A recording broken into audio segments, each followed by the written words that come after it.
Hi everyone. So I haven't actually sat down to film a video in a really long time. So for me, I didn't read that much in February, so I thought I'd put February and March together. I have 5 books to talk about. 2 of them are part of the same series. I suppose I'll start with them. I finished book 12, which is The Penultimate Peril, and then The End by Lemony Snicket. These are the last books in a series of unfortunate events, and I'm finally kind of done my reread of this series. I read these when I was small, but now as an adult I wanted to reread them, especially with the Netflix show that came out a few years ago. Just been really enjoying that process of like reading one of these and watching the equivalent shows on Netflix. So like a brief synopsis, you have these 3 children, Violet, Klaus and Sonny Baudelaire. Their parents die in a fire and they go to live with their long distant relative Count Olaf, and he's kind of after their fortune. He's quite evil, and each book is a different kind of setting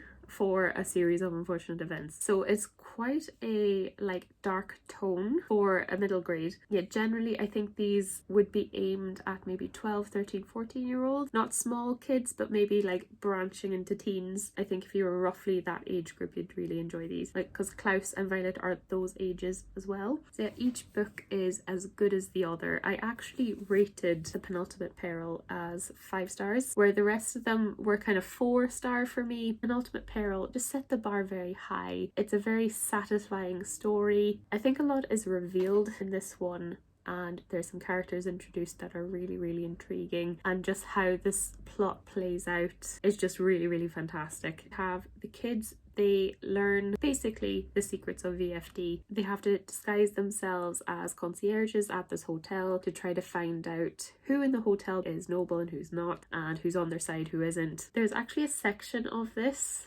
where Violet, Klaus and Sonny are in separate areas of the hotel, and you're actually directed that you could read any of the chapters in any order you want. So yeah, you have this little section that says you can read chapters 4, 5 and 6 in any order that you want, which is just really fun kind of tidbit. There's sections of this book where you have to actually face the book in the mirror for you to read them. Decoding is a really big theme of the book, so I think that was quite really fun. So it's just very excellently written. Lemony Snicket himself enters himself into the story. He's this man who's taxed with having to kind of document the Baudelaire story. There's some wonderful themes of like gradually as the books go on, being morally grey is being introduced. In the first few books it's very obvious who is good and who is bad, and then towards maybe the halfway point, maybe book 8 on, the themes start getting introduced of who's noble, who's not. Do noble people need to do bad things? Do bad people need to do good things every so often? It's very intriguing. It's very well done. Another thing I've noticed about this series is that, and obviously a big theme as well, is that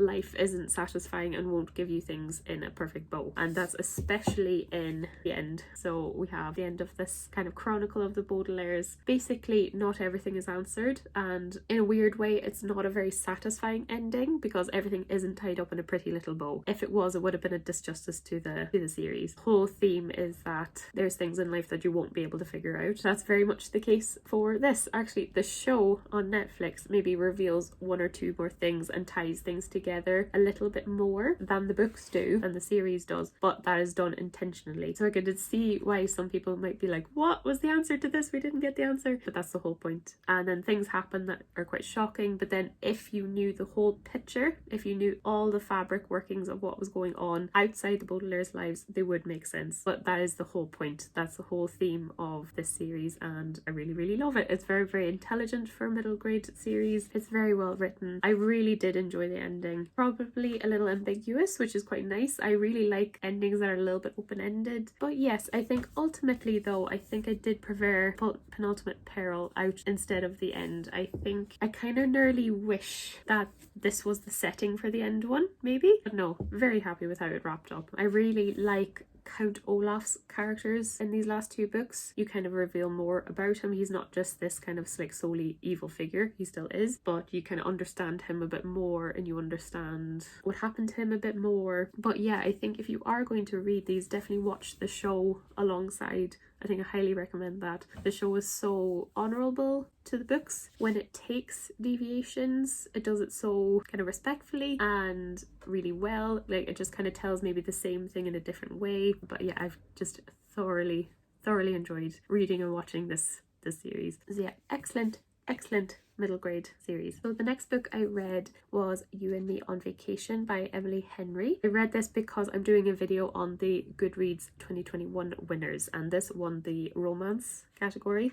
So I thought I'd read it in February, near Valentine's Day. This was so enjoyable. I actually ended up giving this 4 out of 5. Not a perfect book, but really enjoyable book to read. You have Alex and Poppy. They're kind of opposites in a way, but they end up becoming friends in college. This kind of spans a 12-year time span, so when they're in college up until when they're pushing 30, which was fun to read from because I'm currently 29, so I think it was nice that they're like 29, 30 in the current timeline. So that was quite fun. So basically you have Alex. He's quite anxious, kind of high-strung person. He's kind of traditional in the sense of he wants to stay home and look after his family. He wants to be a teacher in the hometown he grew up in, type of character. And then you have Poppy. She's a lot more free-spirited, maybe a bit more spontaneous. She loves traveling, and she actually ends up becoming a travel blogger. So she travels for work. Her and Alex, when they become friends, they kind of have this tradition of going on holidays with each other or going on vacation with each other every summer. You have kind of the current timeline, so their current vacation, and then it does flashback to previous years of their previous vacations. So I actually really liked that writing style. I kind of liked the flashbacks and then the current timeline. You basically have a falling out between them, but you don't know what happened, and it's not until the end of the book where you kind of find out why. What I really like about this book is that the characters are quite fleshed out and they're quite believable. Like, they're not these kind of one-dimensional characters. Their personalities make sense when you read their backstories, and their friendship is really lovely. And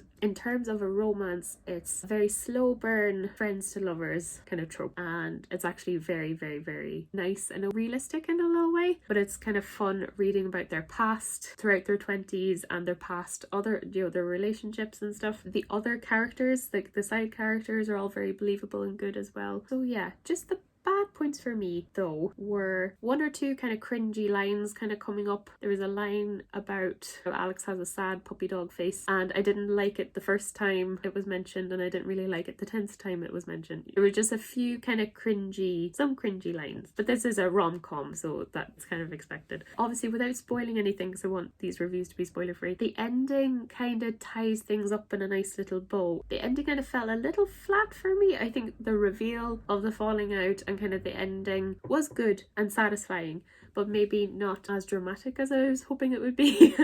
Maybe also there's kind of like a monologue at the end, and I actually didn't like the location. If anyone's read this, they'll probably understand what I mean. Like, there's a monologue and I just really didn't like where it happened, if that makes sense. Apart from that though, I really enjoyed the writing style, really enjoyed the pacing. I loved the going back and forth. It's definitely a fun rom-com where the characters are quite fleshed out and quite even a little bit realistic to read from. The only thing I think, and this is just personal preference as well, is I really don't like when characters are social media influencers.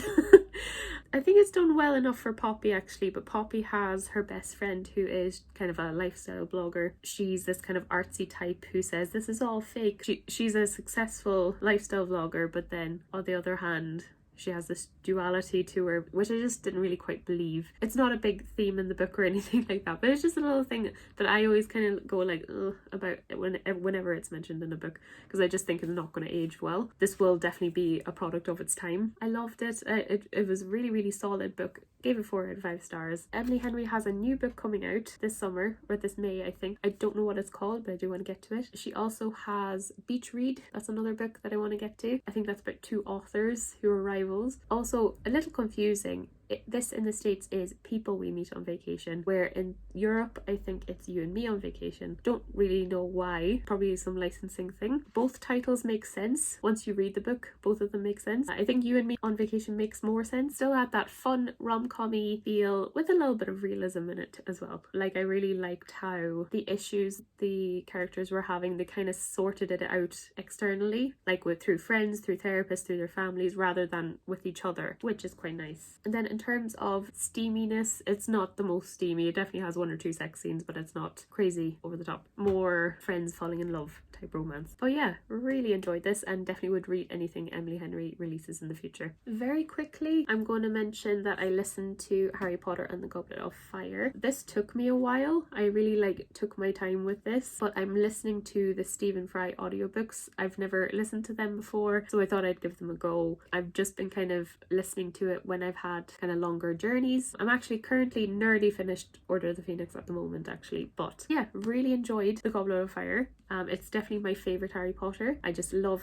the tournament trope. I love the extra schools coming and all the extra characters. I adore the Yule Ball and Hermione and Ron getting jealous. Love all that. Definitely one of the more enjoyable Harry Potters, I think. Really enjoying the Stephen Fry audiobook. I listened to the Jim Dale one before and I really didn't like how he did female characters, but Stephen Fry seems to do them quite well. But yeah, I feel like this is the most gut-wrenching one. You know Harry is having a horrible time when he is having a horrible time. Then of course at the end it's this horrific event. I feel like this is probably one of the more emotional ones. Definitely that on the Order of Phoenix, and I think that's why I really like it so much. But yeah, this is definitely the turn of Harry Potter becoming a little bit more darker. Definitely my favourite Harry Potter, so I'm really glad I listened to this kind of over winter. But yeah, it's just I feel like the most emotional one, which I do quite enjoy. Won't talk about that too long.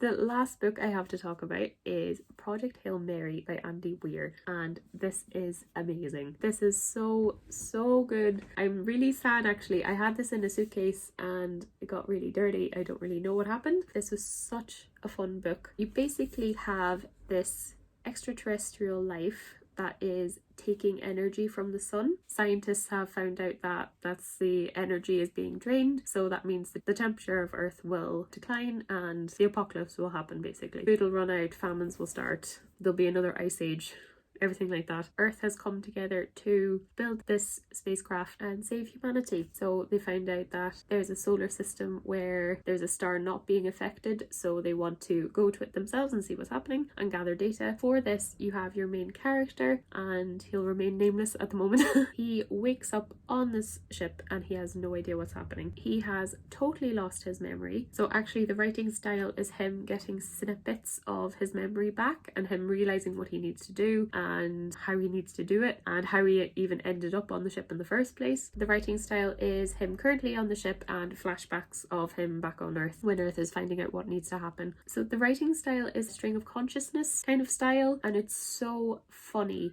Really funny and witty. You really do care about the main character. He's really very witty and very intelligent. So yeah, there's a character introduced in this, and obviously I can't say without spoiling, so I'm not going to, but if you've read it you understand. They are the best character. They're so funny. The interactions between the main character and this character are just so fun. But yeah, in general, this was just such a surprisingly really good book. Usually sci-fi can be intimidating, I suppose, and there is obviously a lot of scientific and math and engineering talk in this, but they make it really accessible. So I do quite like the inclusion of all that talk. I'm not gonna lie, sometimes I zoned out a little bit, like when they were describing some experiments and stuff where I'm like, okay, I don't 100% know what's happening. Yeah, like it's done in a way where it's not really patronizing, that you don't understand what's going on. It's kind of explained very well. My science and math level is school level. If you did study engineering or physics or microbiology, maybe relativity, probably even rocket science, you'd probably find this really interesting because you probably would understand what's going on. But yeah, it's still very accessible, which was really well done. What I liked about this story too is that it was very plausible in a way. Like it's all these quite extreme things happening, but it was kind of like, that could happen. But yeah, I think the strongest point of this is definitely the writing style, the stream of consciousness, funny witty banter. Nearly every single chapter ended in some sort of a cliffhanger, so I just wanted to keep reading it. Like I think this is just shy 500 pages. It's a very chunky book as well, but I didn't find it a long book. What I liked about it too, it's not incredibly fast paced, but it's not slow either. It was kind of like this perfect level of plot development. It was still realistic in a way too. Like for example, there's an experiment or there's a task the main character has to do, and it takes him weeks, and obviously it's fast forwarded for us the reader, but things don't happen like this, like an action movie, so that's quite good. I would say my only critique would be that some of the experiments maybe work out for the main character maybe a bit too easy sometimes. Like, I know they've sent the most intelligent person they can, but yeah, I suppose there's one or two things that go nearly too well, and then when things go bad, solutions are found very quickly, which might not be realistic, but at the same time, such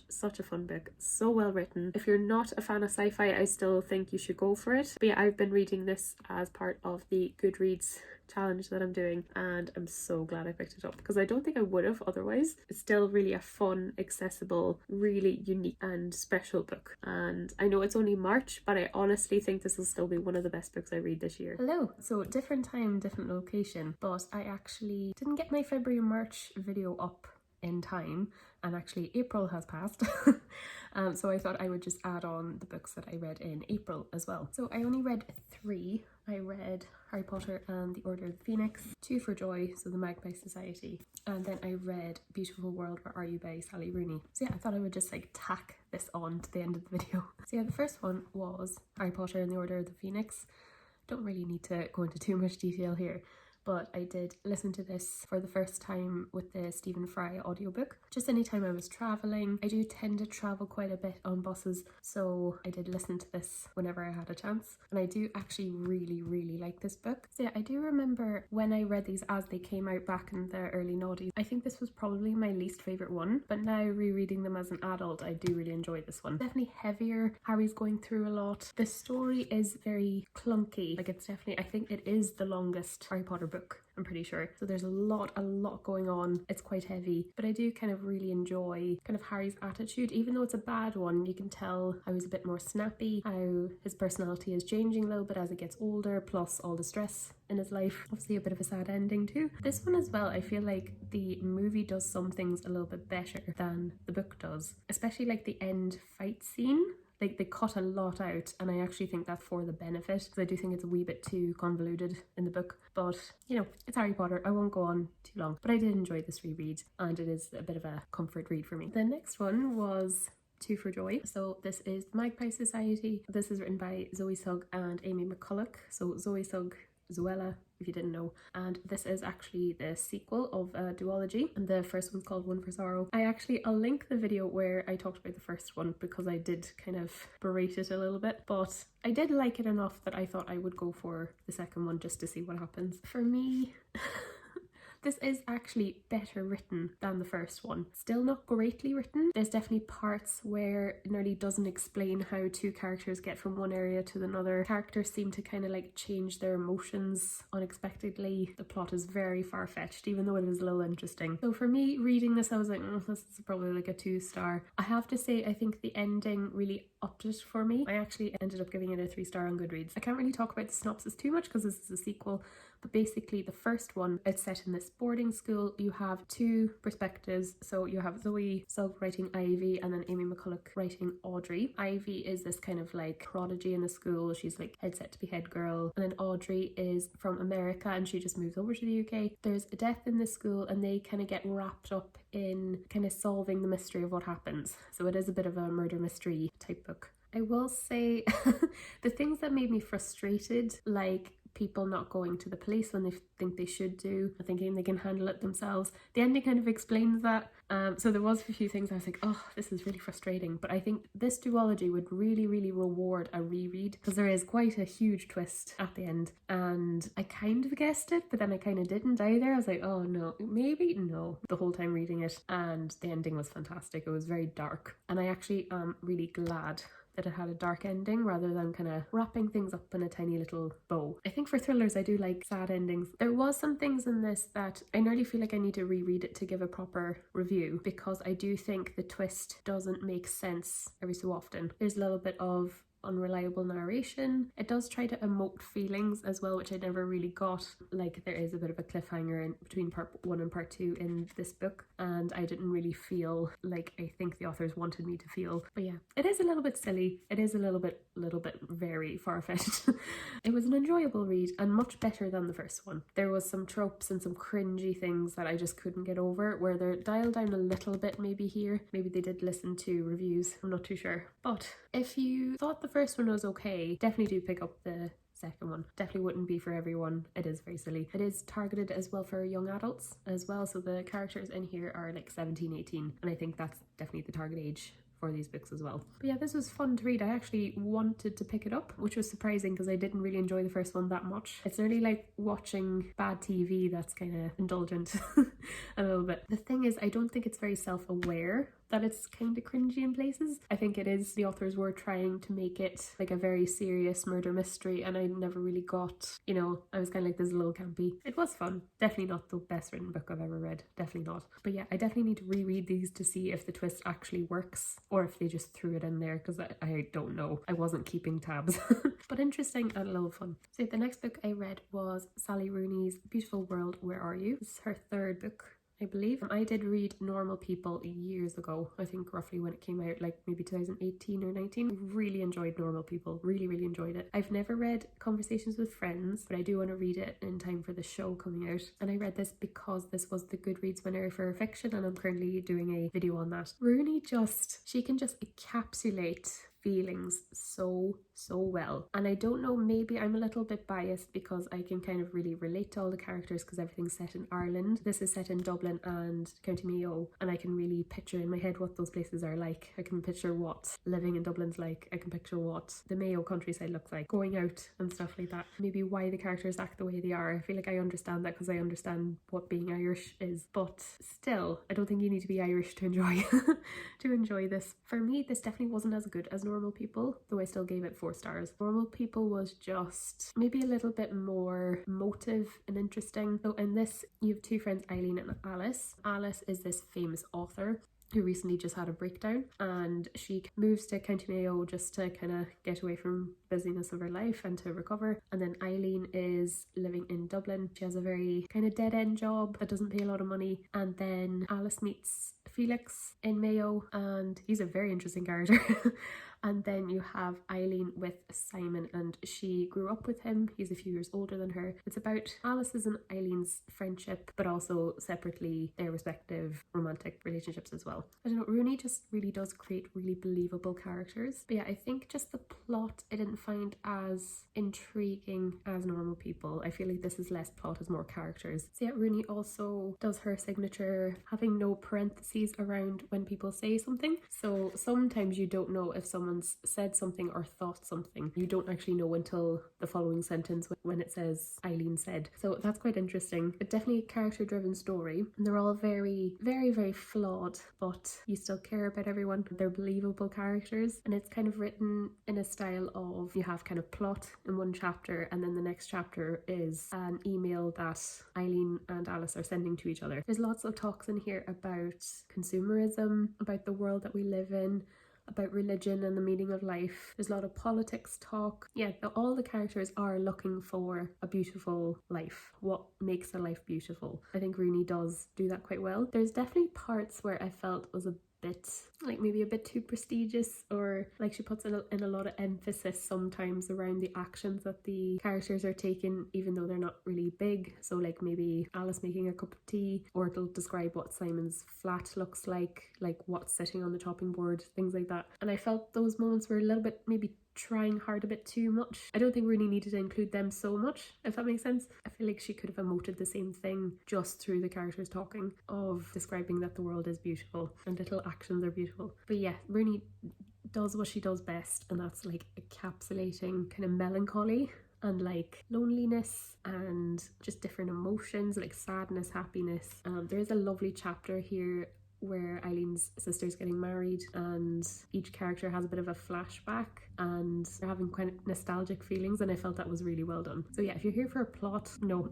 this is definitely a character driven story, so I would only recommend if you like those types of books. I do really enjoy books where the characters are flawed though, so I think I really enjoyed that. I even loved Felix, and everyone says he's awful, but I did really like his character. Really deserving of the fiction winner, I think, for the Goodreads Awards. Thanks so much for watching, and I'll see you guys in the next video.